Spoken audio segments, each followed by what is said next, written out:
우리의 속담에 산 넘어 산이라는 말이 있습니다.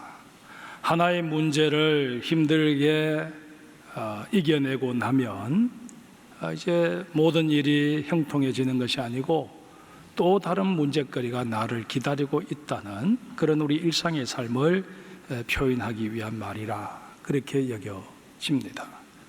하나님의 도우심으로 홍해를 건너게 된 이스라엘 백성들, 비로소 여호와 하나님께 영광을 올려드립니다. 모세와 미리암은 노래를 지어서 부릅니다.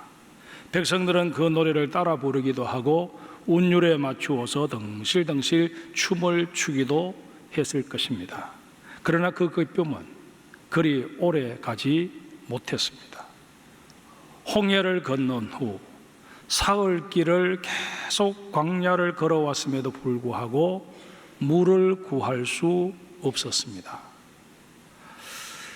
시원한 기후도 아니고 정말 떼약볕이 내리쬐는 그곳에서 물이 없다고 한번 가정을 해 보십시오.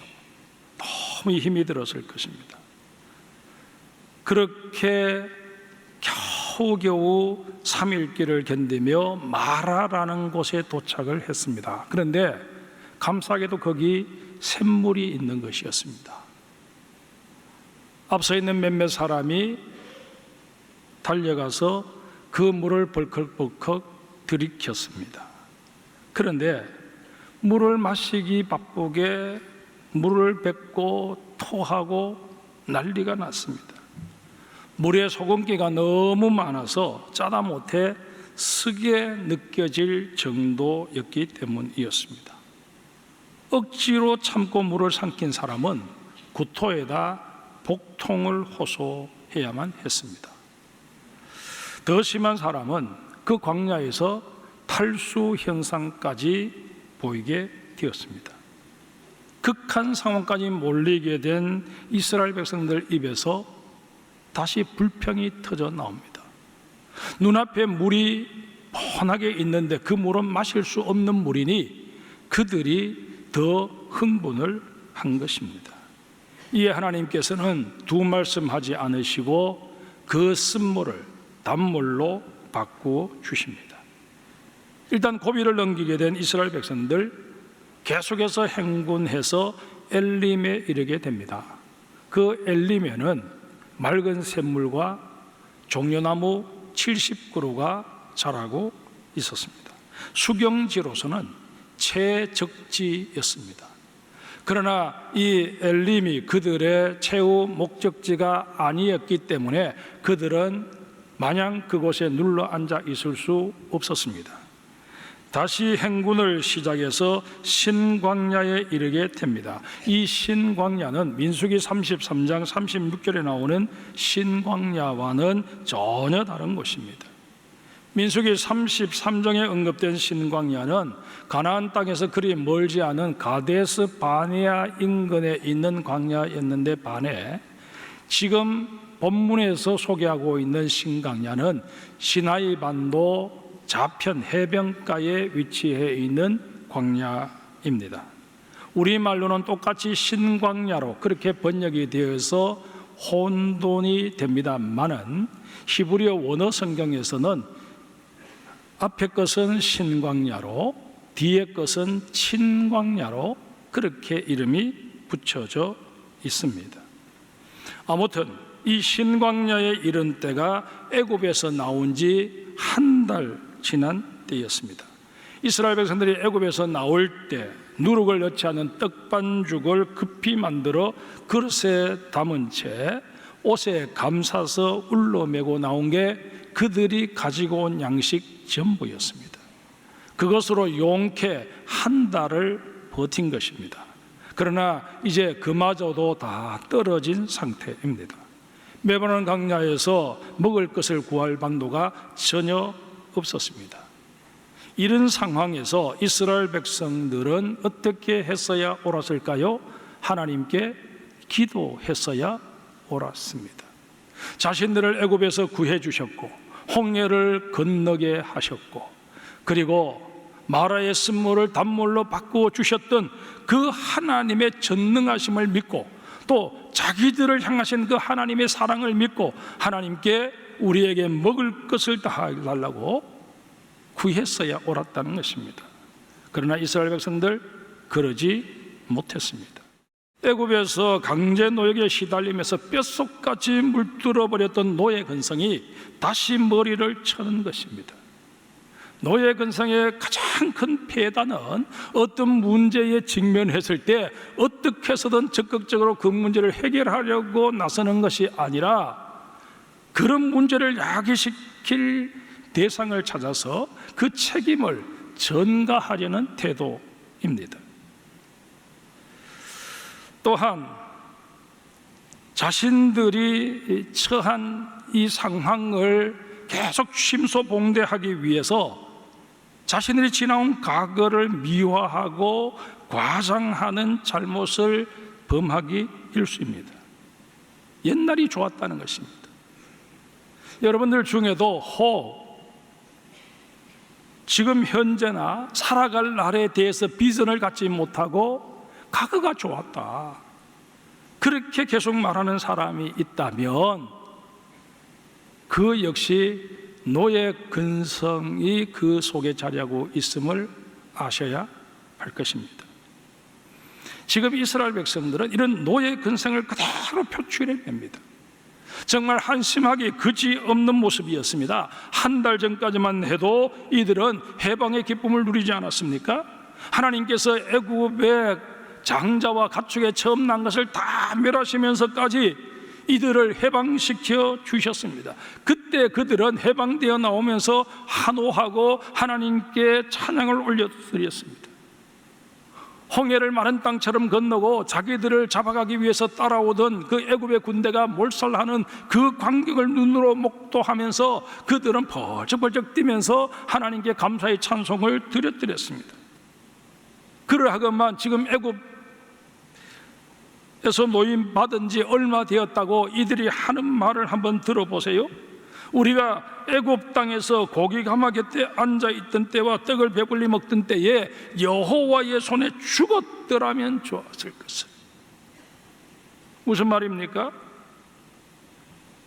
하나님께서 애굽의 장자들을 쳐서 죽이실 때 우리도 쳐서 죽이시지 왜 이 광야까지 끌고 오셔서 굶어 죽게 하느냐라는 원성이었습니다. 망발도 이런 망발이 없었습니다. 그런데 우리가 눈여겨보아야 할 것은 이런 이스라엘 백성들의 망발을 들으신 하나님의 반응입니다. 하나님께서는 이스라엘 백성들의 원성을 기꺼이 받아주십니다. 모세는 이런 이스라엘 백성들에 대해 실망해서 화를 내고 있지만 하나님은 그러지 않으셨습니다. 왜 그러셨을까요? 하나님께서는 먹고 마시는 문제가 생존의 문제임을 아셨기 때문입니다. 우리 하나님은 당장 먹을 게 없어서 불평하는 것조차도 못마땅해 하시며 책망하시는 그런 모진 분이 아니십니다. 이런 하나님이시기에 출애굽기 16장 4절에 보면 하늘에서 양식을 비같이 내리니 백성이 나가서 일용할 것을 날마다 거둘 것이라 말씀하여 주십니다. 이런 모습은 지금도 종종 목격되곤 하는데 이때 지친 메추라기를 잡는 것은 어린아이도 할 수 있을 만큼 쉽다고 합니다. 하나님께서는 때를 맞추어 메추라기 떼가 이스라엘 진영으로 날아오게 하셨고 지친 상태로 내려앉게 하셔서 이스라엘 백성들이 손쉽게 잡아먹을 수 있도록 하신 것입니다. 이스라엘 백성들이 메추라기를 먹은 기간이 1개월 정도였던 것도 이러한 사실을 입증해 주고 있습니다. 그러나 만나는 달랐습니다. 학자에 따라서는 이 만나 역시 능수보들에 기생하는 곤충의 분비물이나 나무 진액이 굳은 것으로 보고 자연현상의 일부였다, 그렇게 해석하는 사람들도 없지 않아 있습니다만 만나가 지면에 넓게 깔린 사실이나 200만 명이나 되는 사람들이 다 먹을 수 있을 만큼 그 양이 풍족했던 것을 미루어 볼 때 15절 말씀대로 여호와께서 이스라엘 백성들에게 주어 먹게 하신 양식으로 우리는 받아들이는 게 훨씬 더 논리적이고 타당합니다. 그런데 중요한 것은 이 만나 사건을 통해 우리에게 주시는 하나님의 메시지입니다. 만나가 어떻게 준비되었느냐 하는 것보다 이 만나를 통해서 하나님이 우리에게 뭘 말씀하고 계시는가를 들어야 한다는 것입니다. 하나님께서는 이 만나 사건을 통해서 우리에게 물질관을 제대로 정립했으면 좋겠다라는 말씀을 분명히 하고 계십니다. 하나님께서는 만나를 거두되 먹을 만큼만 거두라 말씀하십니다. 또한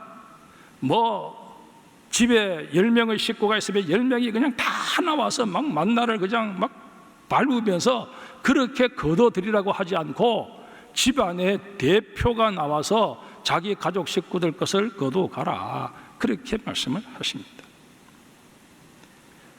그러면 얼마만큼을 거둬야 되느냐? 먹을 만큼인데 이 먹을 만큼이라고 하는 게 어느 정도냐? 한 오멜이라고, 한 사람당 한 오멜이라고 구체적으로 제시해 주십니다. 오멜은 마른 곡식의 양을 측정하기 위해서 만든 토기 그릇이었습니다. 우리나라에서 사용하는 대박과 그 용도가 유사하다고 보면 될 것입니다. 한 오멜은 현재 도량형으로 환산하면 2.34리터입니다. 한 대가 약 1.8리터니까 한 대하고 3분의 1대박이 채 안 되는 양입니다. 식구 수대로 만나를 이렇게 거두어 들여서 맷돌에 갈기도 하고 또 절구에 찢기도 하고 가마에 삶기도 해서 과자처럼 만들어 먹었습니다. 그런데 문제는 만나의 양을 측량할 수 있는 그릇, 곧 오멜이 집마다 있었던 게 아니었습니다. 형편이 이렇다 보니 사람들 대부분이 눈대중으로 만나를 거둘 수밖에 없었는데, 묘한 것은 16절에 기록된 대로 좀 많이 거둔 게 아닌가 싶었는데 남는 게 없었고, 오늘은 좀 모자라게 거둔 게 아닌가 그렇게 생각이 들었는데 부족하지 않았습니다. 하나님께서는 만나를 내려주시는 데 그치지 않고 거두는 데까지 간섭하신 것입니다. 이처럼 하나님께서는 우리가 누리는 물질의 복에 관해서는 아주 민감하게 간섭하십니다. 그 이유는 간단합니다. 우리가 사탄에게 빌미를 제공해 주기 쉬운 가장 쉬운 영역 가운데 하나가 물질의 영역이기 때문입니다. 이런 까닭에 하나님께서는 우리에게 은혜와 복을 베푸시되 지나치는 법이 없으십니다.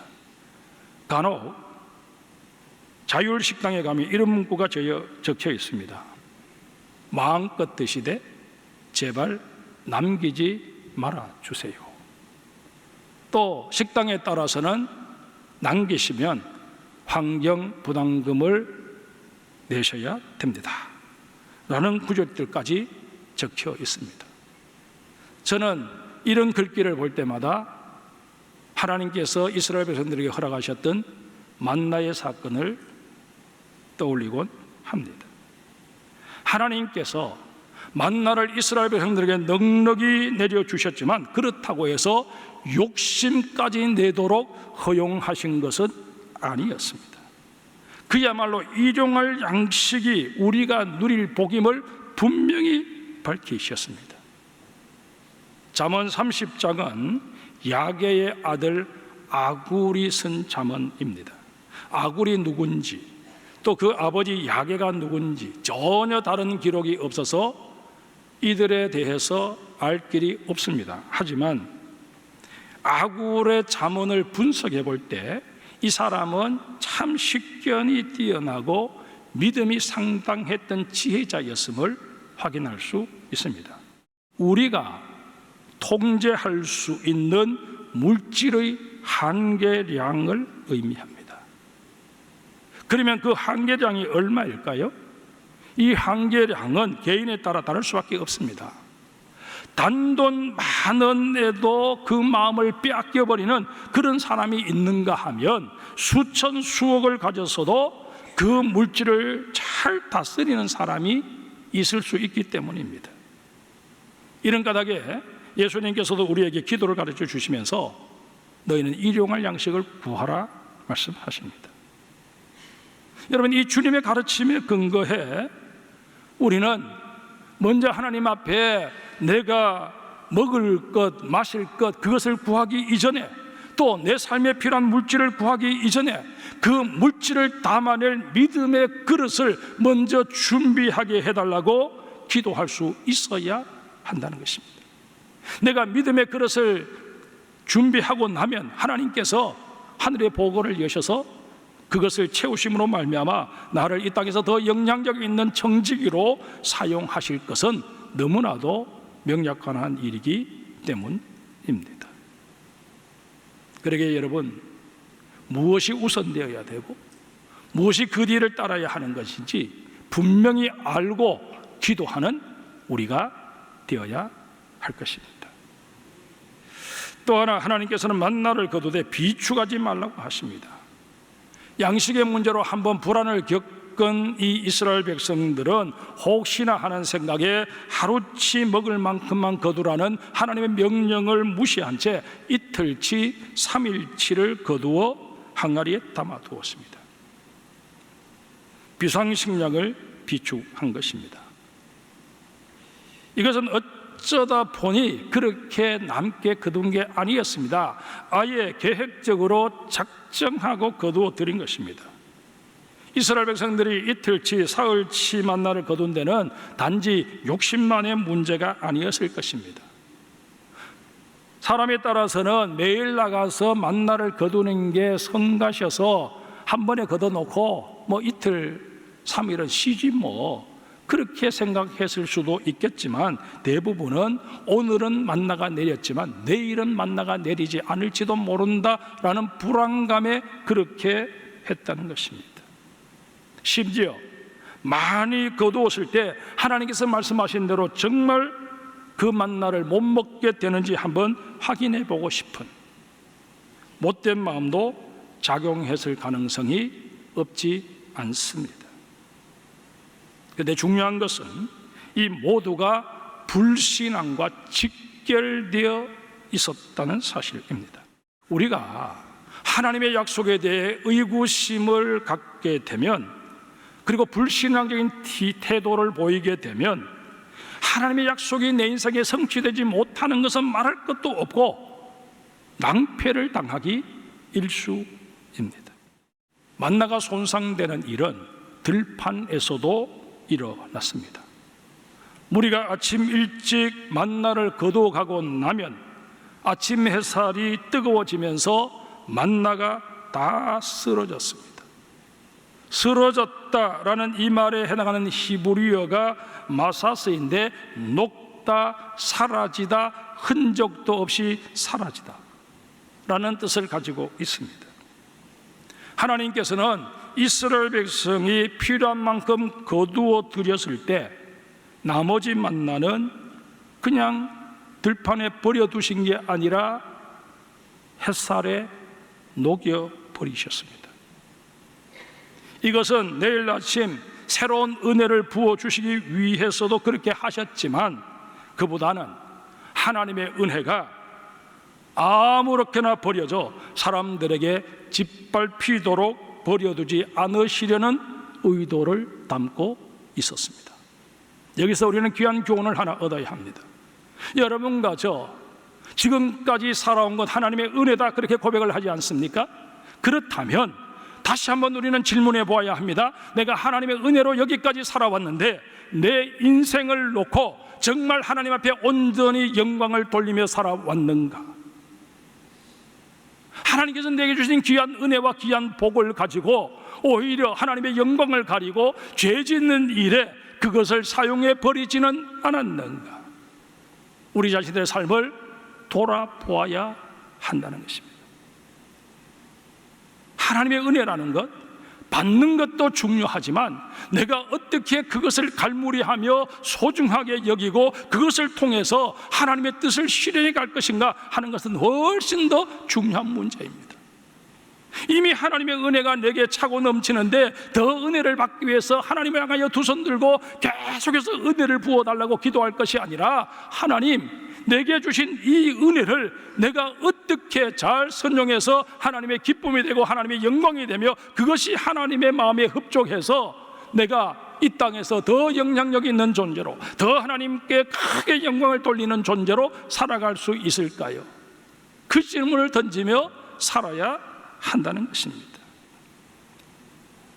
마태복음 6장 34절에 예수님께서 이런 말씀을 하십니다. 그러므로 내일 일을 위하여 염려하지 말라. 내일 일은 내일이 염려할 것이요 한날의 괴로움은 그날로 족하니라. 이 말씀은 우리가 흔히 염려하지 말라는 말씀으로 받아들였습니다마는 동시에 내일을 염려한 나머지 사재기를 하고 욕심을 부리는 것에 대한 경계의 말씀이기도 하다 하는 사실을 아셔야 합니다. 하나님께서 왜 물질 비축하는 일을 신중하게 하라고 말씀하시는 것일까요? 우리는 그 답을 누가복음 12장 13절 이하에 나오는 한 부자 이야기를 통해서 얻게 됩니다. 어떤 부자가 자기 밭에서 수확을 거두어 드렸는데 그 소출이 기대 이상으로 많았습니다. 이제 부자는 창고를 크게 짓고 이렇게 독백합니다. 내 영혼아, 여러의 쓸목을 많이 쌓아뒀으니 평안히 쉬고 먹고 마시고 즐거워하자. 그때 하나님께서 이 부자를 찾아와 뭐라고 말씀하십니까? 어리석은 자여, 오늘 밤에 내 영혼을 도로 찾으리니 그러면 내 준비한 것이 누구의 것이 되겠느냐. 예수님께서는 이 어리석은 부자의 비유를 하시면서 이렇게 해석을 덧붙이십니다. 자기를 위하여 재물을 쌓아두고 하나님께 대하여 부여하지 못한 자가 이와 같을 것이라. 물질을 비축하는 일에 관심을 두다 보면 나도 모르는 사이에 그 물질에 내 마음을 빼앗기게 되어 있습니다. 그 물질이 최고이냐 그렇게 여기게 되어 있다는 것입니다. 내 마음이 물질주의 만무니즘에 물들게 되면 하나님은 점점 내 인생에서 멀어질 수밖에 없습니다.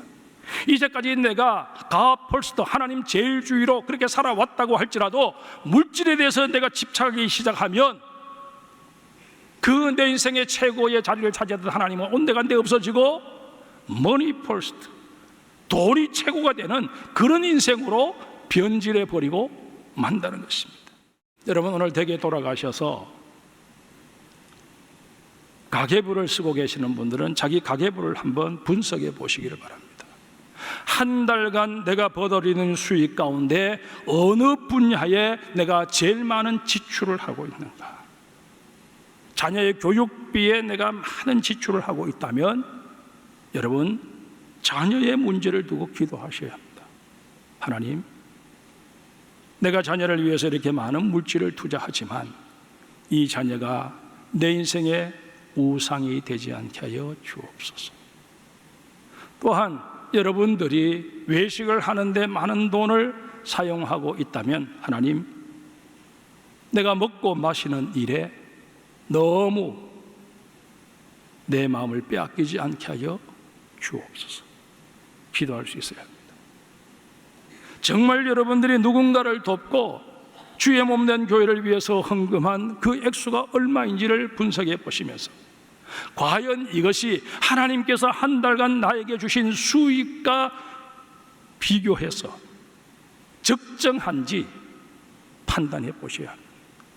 아무 생각 없이 그저 되는 대로 살아가는 그런 인생이 아니라 정말 우리 인생을 규모 있게 지혜롭게 분석하면서 살아가는 하나님의 사람들이 되셔야 합니다. 내가 만나의 은혜를 누리고 있다면 이 만나를 통해서 말씀하시는 하나님의 메시지에도 귀를 기울여야 하지 않겠습니까? 만나를 통해 하나님은 오늘 우리에게 분명히 말씀하십니다. 사랑하는 내 아들, 딸들아, 장성교회 성도들아, 욕심내지 말아라. 무언가를 땅에 쌓으려고 애쓰지 말아라. 이 말씀이 여러분의 가슴 깊은 곳에서 울림이 되고 여러분의 삶 속에 새로운 결단과 기도의 제목이 될 수 있기를 주님의 이름으로 축복합니다.